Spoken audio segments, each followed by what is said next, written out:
Study IQ IAS, अब तैयारी हुई अफोर्डेबल।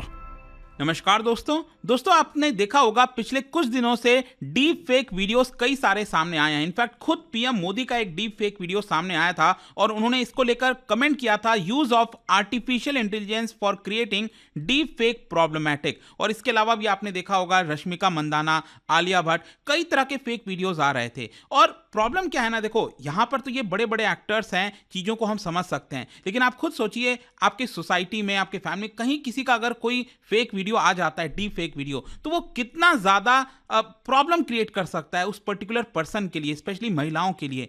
तो क्या हो गया है कि ये सारी चीजें बेसिकली आर्टिफिशियल इंटेलिजेंस के मदद से की जाती हैं और कहीं ना कहीं इसी को देखते हुए सरकार इसको रेगुलेट करना चाहती है और सरकार की तरफ से एक बहुत बड़ा बयान आया है। अगर आप देखोगे, जो इलेक्ट्रॉनिक मिनिस्टर है राजीव चंद्रशेखर जी, उन्होंने कहा है India to develop its own sovereign AI infrastructure. और इसी के बारे में हम डिटेल से चर्चा करेंगे कि एग्जैक्टली हुआ क्या, क्यों उनका यह बयान आया और भारत क्या प्लान कर रहा है इस चीज को लेकर। काफी कुछ जानने को है, चलिए आगे बढ़ते हैं। लेकिन उससे पहले ध्यान रखना है आप सभी को, अगर आप यूपीएससी की तैयारी कर रहे हैं और मान लीजिए अगर आप यूपीएससी 2024 का प्रीलिम्स करना चाहते हैं, तो स्पेसिफिकली प्रीलिम्स क्रैक करने के लिए हमारा जो SIP बैच है, SIP प्लस, वो 4 दिसंबर से स्टार्ट हो रहा है। और इसके अलावा अगर आप पूरी तैयारी करना चाहते हैं, मतलब SIP, प्रीलिम्स, मेंस, इंटरव्यू, सब कुछ आपको मिलेगा। ये हमारा जो GS फाउंडेशन कोर्स है वो आपका स्टार्ट हो रहा है 8 दिसंबर से। Don't miss that, just use this code Ankit live to get maximum discount और आप इसके अंदर एनरोल हो पाओगे। और इसके अलावा इंटेलिजेंस ब्यूरो वगैरह के भी कोर्सेज अवेलेबल हैं।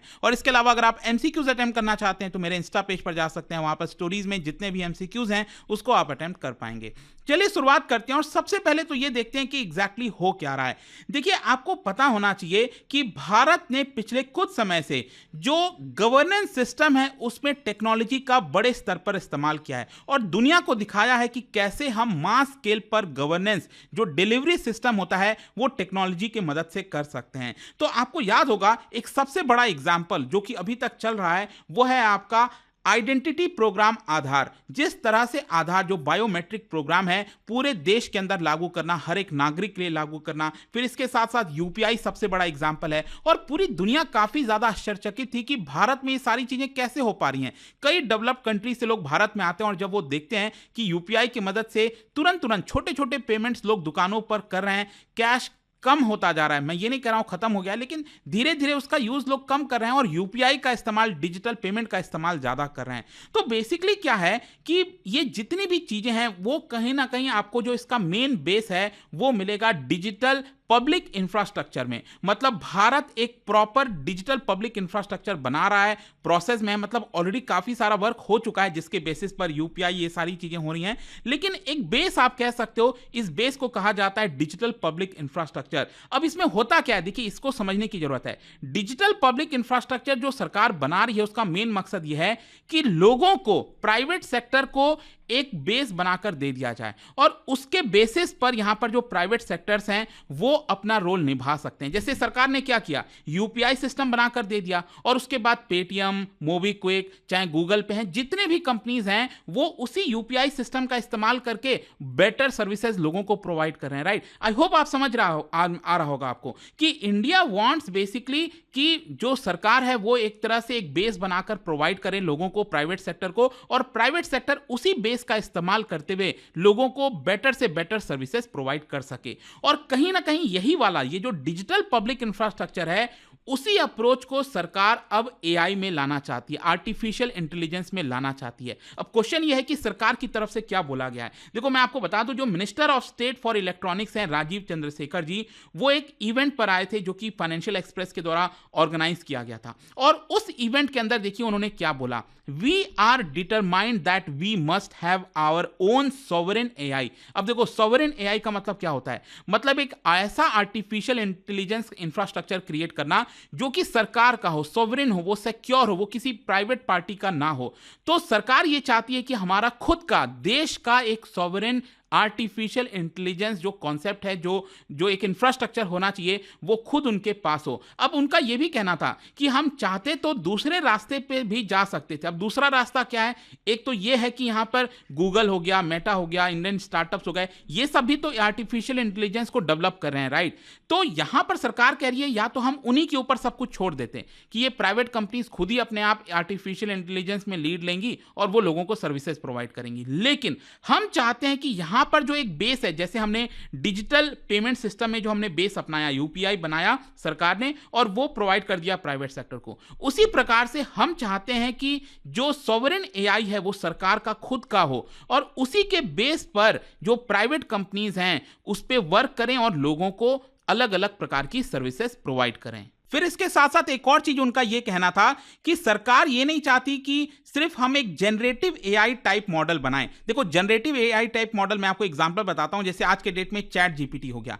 चैट जीपीटी में क्या बहुत सारी सर्विसेज अवेल कर सकते हो। वहां पर आपको कुछ भी चाहिए, कोडिंग से लेकर मतलब पता नहीं क्या, आपको जो भी चाहिए, एक तरह से लेटर लिखना हो, कुछ भी करना हो, वो आपको वहां पर मिल जाएगा इजीली। आप इनपुट डालते हो, आपको आउटपुट मिल जाता है। लेकिन सरकार का कहना है कि हम सिर्फ उसी तरह का मॉडल पर नहीं जाना चाहते हैं। हमारा जो मेन मकसद होना चाहिए, हमारा जो एआई का मॉडल होना चाहिए, वो बेसिकली लोगों तक रियल लाइफ में जो सुविधाएं पहुंचानी है उसके लिए हम इसका इस्तेमाल करें। जैसे हेल्थ केयर के अंदर कैसे हम एआई का इस्तेमाल कर सकते हैं, एग्रीकल्चर, गवर्नेंस, लैंग्वेज ट्रांसलेशन, इन सारी चीजों में, मतलब देश के इकोनॉमिक डेवलपमेंट में एआई का कैसे इस्तेमाल होगा वो हम चाहते हैं। और अगर हमें वैसा करना है तो यहां पर सरकार को लीड लेना होगा और हमारे पास सॉवरेन एआई आना पड़ेगा। क्योंकि अगर प्राइवेट कंपनी खुद का एआई लेकर आएंगी तो वो ऐसा तो है नहीं कि वो देश के डेवलपमेंट पर फोकस करेंगी, वो तो अपने डेवलपमेंट पर, कंपनी के बेनिफिट के लिए फोकस करेंगी। जैसे चैट जीपीटी है, वो सब है, ये जितने भी क्या है वो अपने कंपनी के ऊपर फोकस करते हैं। लेकिन हमें देश के डेवलपमेंट पर फोकस करना है तो ये सॉवरेन एआई, सरकार का खुद का एआई, ये होना बहुत जरूरी है। आई होप यहां तक चीजें आपको समझ में आ गई होंगी। अब क्वेश्चन ये है कि भारत का प्लान क्या है। देखो, यहां पर थोड़ा सा मैं आपको बैकग्राउंड में बताना चाहता हूं। पिछले में, ये जो मई का महीना गया था, तो ministry of electronics and IT, mighty ने एक ड्राफ्ट रिलीज किया था of national data governance framework policy, जिसके तहत जो भारत सरकार है उसने प्रपोज किया है कि ये जो पॉलिसी है वो एक प्रकार से भारत के लिए जो इंडिया डेटा सेट्स प्लेटफॉर्म है वो क्रिएट करेगा। मतलब एक ऐसा प्लेटफॉर्म सरकार बना रही है इस पॉलिसी के तहत, जिसके तहत उसमें देश के जितने भी इंपॉर्टेंट डेटा हैं उस ही पर्टिकुलर प्लेटफॉर्म पर आ जाएं। क्योंकि आप समझिए, अगर हमें सॉवरेन एआई बनाना है, आर्टिफिशियल इंटेलिजेंस बनाना है सॉवरेन सरकार का, तो एक जगह खूब सारा डेटा होना चाहिए। जो लोगों का, सिटीजन्स का डेटा है वो यहां पर होना चाहिए। और जब मैं डेटा की बात कर रहा हूं ना, तो यहां पर सरकार का कहना है कि हम पर्सनल डेटा नहीं चाहते हैं। देखो, एक होता है पर्सनल डेटा और दूसरा होता है non personal data. Personal data मतलब जो आपके निजी जीवन से रिलेटेड है, आपकी एज क्या है, आप मेल हैं, फीमेल हैं, मतलब आपका नंबर क्या है, एड्रेस क्या है, वो सब पर्सनल डेटा हो जाते हैं। नहीं, सरकार कह रही है जो नॉन पर्सनल डेटा होगा, जैसे मान लो एक एरिया में 100 लोग रहते हैं, तो उन 100 लोगों का प्रेफरेंस क्या है। मान लो 100 में से क्या 60 वेजिटेरियन है, 40 नॉन वेजिटेरियन है, मतलब इस तरह के जो अलग अलग प्रकार के जो डेटा सेट्स होते हैं ना, वो सरकार चाहती है कि इंडिया डेटा सेट प्लेटफॉर्म पर लाया जाए और उस प्लेटफॉर्म का इस्तेमाल करके जब सारे डेटा एक साथ आ जाएंगे, कलेक्ट हो जाएंगे, वो डेटा फिर बाकी के जो कंपनीज हैं, जो स्टार्टअप्स हैं, इंडियन रिसर्चर्स हैं, वो उसका इस्तेमाल कर सकते हैं। यहां पर जो पॉलिसी लाया गया है, बेसिकली कौन सी पॉलिसी, ये वाला जो मैंने आपको बताया, national data governance framework policy, इसका मेन ऑब्जेक्टिव यही है कि गवर्नमेंट का जो डेटा कलेक्शन है उसको और मॉडर्नाइज किया जाए। मॉडर्नाइज करने का मतलब है कि उससे फर्दर इंप्रूव करके जो आर्टिफिशियल इंटेलिजेंस है उसको एनेबल किया जाए, ताकि वो गवर्नेंस में और बाकी के फिर प्राइवेट सेक्टर्स को काम आए। इनफैक्ट मैं आपको बता दूं कि इसी अक्टूबर को यहां पर एक रिपोर्ट रिलीज किया गया था आईटी मिनिस्ट्री के एक ग्रुप के द्वारा, वर्किंग ग्रुप के द्वारा, और उसके अंदर भी यही बोला गया कि यहां पर एक unified national data sharing and exchange platform होना चाहिए, जिसका ज्यादा से ज्यादा इस्तेमाल बाकी के लोग कर पाए। क्योंकि क्या है ना, अभी के लिए क्या है कि डेटा जो है वो बिखरा हुआ है पूरे देश भर में अलग अलग, तो यहां पर एक प्लेटफॉर्म बनाया जा रहा है जहां पर सारा डेटा आएगा और उस डेटा का फर्दर इस्तेमाल किया जाएगा सॉवरेन एआई बनाने में। इसके साथ साथ नेक्स्ट यहां पर क्वेश्चन ये है कि सरकार एआई को कैसे रेगुलेट करने वाली है। देखो क्या है ना कि जैसे जैसे अगर हम एआई की बात करें, जब भी कोई इंपॉर्टेंट चीजें आती हैं तो आपने देखा होगा पार्लियामेंट के द्वारा बिल लाया जाता है और एक लॉ पास कराया जाता है। ठीक है, जैसे आधार आया, आधार को लेकर एक अलग से लॉ पास कराया गया।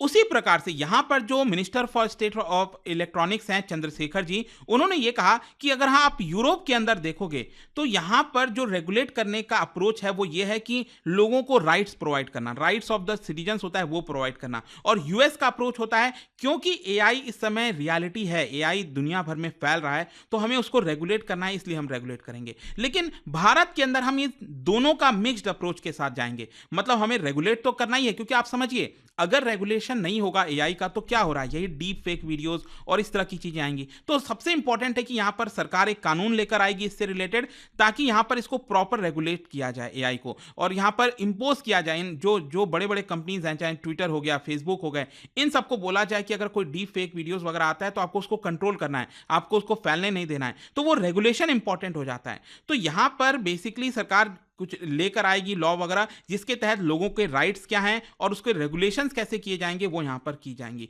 फिर इसके साथ साथ यहां पर सेंटर ये भी कर सकती है कि जो बड़े बड़े टेक कंपनीज हैं, फेसबुक, गूगल, अमेजॉन, उनको ये भी निर्देश दे सकती है कि आपके पास जो डेटा है, जो एनोमलाइज्ड पर्सनल डेटा है लोगों का, वो आप सबमिट कर दीजिए। वो आप जो प्लेटफॉर्म बनाया जा रहा है डेटा का, आप उसमें अपना सारा जो डेटा आपके पास पड़ा है वो डेटा आपको इसमें डालना पड़ेगा कंपलसरी, ताकि हम फर्दर इसको इंप्रूव करके जो हमें बनाना है आगे चलकर वो हम एआई बना पाएंगे। और इसके साथ साथ आपको एक और चीज समझना है, इससे रिलेटेड जो बिल है, जो एक्ट है, वो अभी तो पास नहीं होगा, क्योंकि अब तो आपको पता है इलेक्शंस आने वाले हैं 2024 में। इलेक्शंस के बाद जब नई सरकार चुनकर आएगी तब मे भी उनके द्वारा ये सारे बड़े प्रपोजल्स लिए जाएंगे। खैर जो भी है, यहां पर कंक्लूजन यही निकलता है कि एआई बहुत बड़ा पार्ट होने वाला है हमारे लाइफ के लिए, और जरूरी हो जाता है कि सरकार इसके ऊपर पूरा फोकस करे। और कहीं ना कहीं भारत का ये जो कदम है सॉवरेन एआई बनाने का, ये काफी ज्यादा लाभदायक होगा कहीं ना कहीं। तो आई होप कि आपको समझ में आया होगा इसमें। और जाने से पहले एक इंटरेस्टिंग क्वेश्चन, क्या बता सकते हो in context of financial market which among the following, इनमें से which is not allowed at present in India, इनमें से क्या चीजें भारत में अभी अलाउ नहीं की जाती? इसका राइट आंसर आप सबको पता है, मेरे इंस्टाग्राम पर तो मिलेगा ही, वहां पर अगर आप नहीं हो कोई बात नहीं, टेलीग्राम से ले सकते हैं इसका सही उत्तर। मैं कई सारे जो एमसीक्यूज हैं वो यहाँ पर स्टोरीज में डालता रहता हूँ। बाकी अगर आपको पीडीएफ की तो टेलीग्राम पर आइए, अलग अलग सोशल मीडिया पर आप जुड़ पाओगे। और जैसा मैंने आपको बताया, यूपीएससी की अगर आप तैयारी कर रहे हो, just use this code Ankit live to get maximum discount. कोई भी बैच लेना हो, फाउंडेशन बैच, एसआईपी प्लस हमारा स्टार्ट हो रहा है 4th से, don't miss that. And I hope की वीडियो आपको पसंद आया होगा। मिलता हूं आपसे next time, till then thank you very much, see you soon. Study IQ IAS, अब तैयारी हुई अफोर्डेबल।